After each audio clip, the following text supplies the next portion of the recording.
મન કી બાત અને ચૂંટણી તૈયારીઓ પર વ્યાપક ચર્ચા।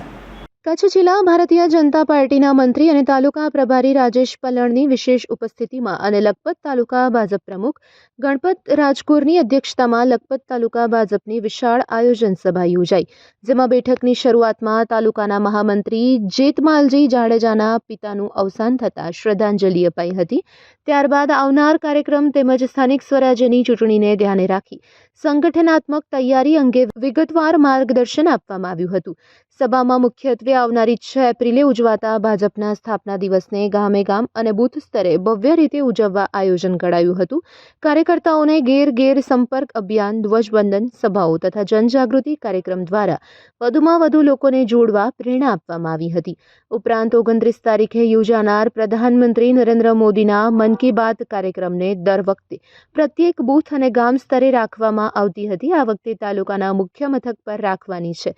સાથે સૌ કાર્યકરો પોતાના ટિફિન લઈ સાથે જ ભોજન લેવાનું આયોજન કરવા સૂચના આપવામાં આવી, જેમાં મોટી સંખ્યામાં તાલુકાના ભાઈઓ જોડાય એ માટે જરૂરી ચર્ચા કરવામાં, જે અનુસંધાને 29ના સવારે 10 વાગ્યે દયાપર ખાતે કમલેશ્વર મહાદેવ મંદિરે મન કી બાત કાર્યક્રમ રાખવાનું નક્કી કરવામાં આવ્યું છે।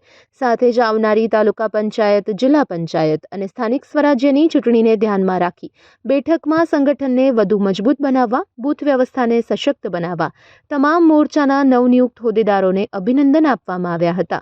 લખપત તાલુકા ભાજપ પ્રમુખ ગણપતભાઈ રાજકોરે પોતાના સંબોધનમાં જણાવ્યું કે દરેક કાર્યકર્તાઓએ પાર્ટીની વિચારધારા અનુસાર કાર્ય કરી સંગઠનને મજબૂત બનાવવું જોઈએ અને આવનારી ચૂંટણીમાં જીત માટે સંકલ્પબદ્ધ થવું જોઈએ।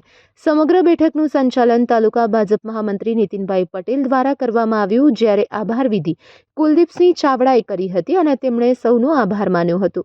આ તકે વિવિધ મોરચાના પ્રમુખ, હોદ્દેદાર તેમજ મોટી સંખ્યામાં કાર્યકરો ઉપસ્થિત રહ્યા હતા, જેના કારણે બેઠકમાં ઉત્સાહપૂર્ણ વાતાવરણ જોવા મળ્યું હતું।